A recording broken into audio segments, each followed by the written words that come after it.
Hey guys, it is Julie here with TipRanks. In today's video, we're covering some breaking news that has been hitting the markets this morning, and that is short seller Hindenburg's latest report.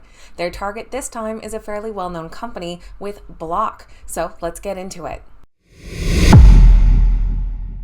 Alright guys, welcome back and thank you all so much for being here. Today we'll be giving you an overview of what is going on with Hindenburg's latest short report on the company formerly known as Square. These infamous reports from Hindenburg compile their research as to why they are short on certain companies, and that includes some damning accusations at the businesses themselves. So of course, Square/Block is experiencing a lot of turbulence following this report. So in today's video, we're going to take a look at some of the allegations within the report, take a look on the TipRanks platform and what the Block stock has been up to lately, and we have one Wall Street analyst that has already come out with a new price target and comments on all of this, which is a very quick turnaround, so we're going to look at that as well.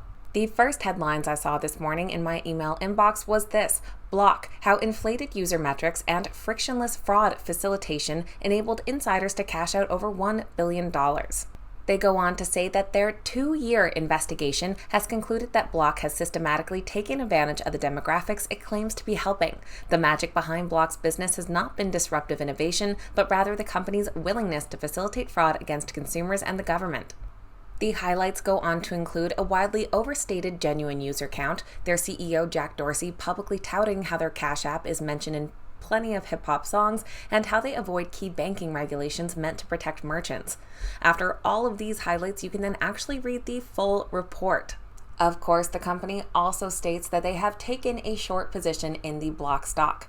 Now, full disclosure that the entire report is incredibly long. I have not read through the whole thing top to bottom, or else this video will be coming out much later in the day. There is a lot to digest here. But of course, the report has sent the Block stock on the move. It took a sharp decline this morning. We were down about 20% at one point, but things have settled down a bit, currently down 11.5%. Now, of course, the Block stock has seen some volatility in the past year. It is currently down 46% this past year, but that is because the stock came to a very big high during the pandemic craze here. If we look back over the last 3 months, it's actually been steadily making back some gains previous to today's volatility. Taking a look at recent insider transactions, we can see that insiders have sold $5 million worth of shares in the last 3 months. Looking a bit further back, we can see some pretty consistent buying and selling throughout here. But down below, if we look most recently, these were all uninformative sells, meaning that they were pre-established deals to take place, so they don't raise a ton of red flags. Looking at hedge fund activity, they've increased their holdings by 5.7 million shares in the last quarter. And one well-known bull of the stock is Cathie Wood's ARK Invest. The company holds over $565 million worth of the Square stock. Also, my apologies if I jump between Block and Square. It's like the artist formerly known as Prince. It's hard to always call them by the right name there. Anyways, in the report, Hindenburg does note Cathie Wood's sizable holdings.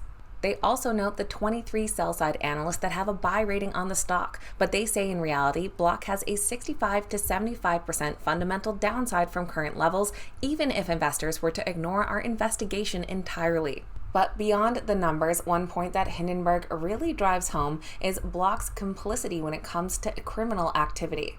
They say that the core issue is that Block has embraced one traditionally very underbanked segment of the population, with that being criminals. Their Wild West approach to compliance made it easy for bad actors to mass create accounts for identity fraud and other scams and extract stolen funds quickly. And one other portion that really jumped out to me was their commentary on their acquisition of Afterpay, which is essentially a buy now, pay later plan. Block acquired the company for $29 billion back in January of 2022, and management says that they offer customers responsible payment options, but Hindenburg says that the service was created to avoid responsible lending regulations. While Block says that they encourage borrowers to think about buying now and paying later as not just another form of debt, Hindenburg says that the reality is the APRs on those can get as high as 289%.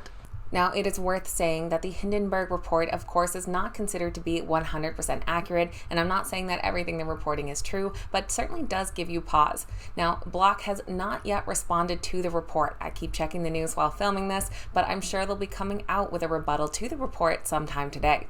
As I mentioned at the start of the video, there is one Wall Street analyst that has already come out with some commentary on the issue. So let's head over to the TipRanks analyst forecast page. So the Block stock is currently rated a strong buy with 20 buy ratings and 4 holds and an average price target about $100 per share. Taking a look at our recent ratings here, we do have that one from today, still coming in as a buy rating with a $92 price target or an upside of 57%. It is interesting to look at the recent ratings in the following week as well. We have some saying that they see their market share gaining. This one saying that they're getting more of Wall Street's attention. A lot of positive commentary here as well. But taking a look specifically at this rating from today, commentary from the Baird firm says that they do believe Block helps many underbanked access the financial markets and, like any organization, probably has some clients that are criminals. The firm does view the stock as good value, but is concerned with the prevalence of any criminal activity and how this could impact investor sentiment, estimating that in a pretty dire case, shedding 20% of accounts could impact about 8% of their total gross profit. So perhaps walking the line there a bit. Nice to hear that they're not worried about the valuation. And of course, you can't stop all criminals, but how many criminals are there actually? So all of this to say, it'll be very interesting how Block replies to some of the comments. I'm sure we'll hear a brief commentary today, followed by a more thorough update later in the week. Often Hindenburg poses questions to the company that they challenge them to answer. So we'll see how Block steps up to the plate here. Of course, you guys know I always love hearing from you, especially on juicy topics like this. I know these short seller reports can be very polarizing. On one hand, these companies are making money by putting this bad news out on these companies, so how much can they be trusted? On the other hand, it is good to have third parties that are doing these investigations into these companies if there are truly issues. So let me know your thoughts in the comments down below, and of course, keep it respectful.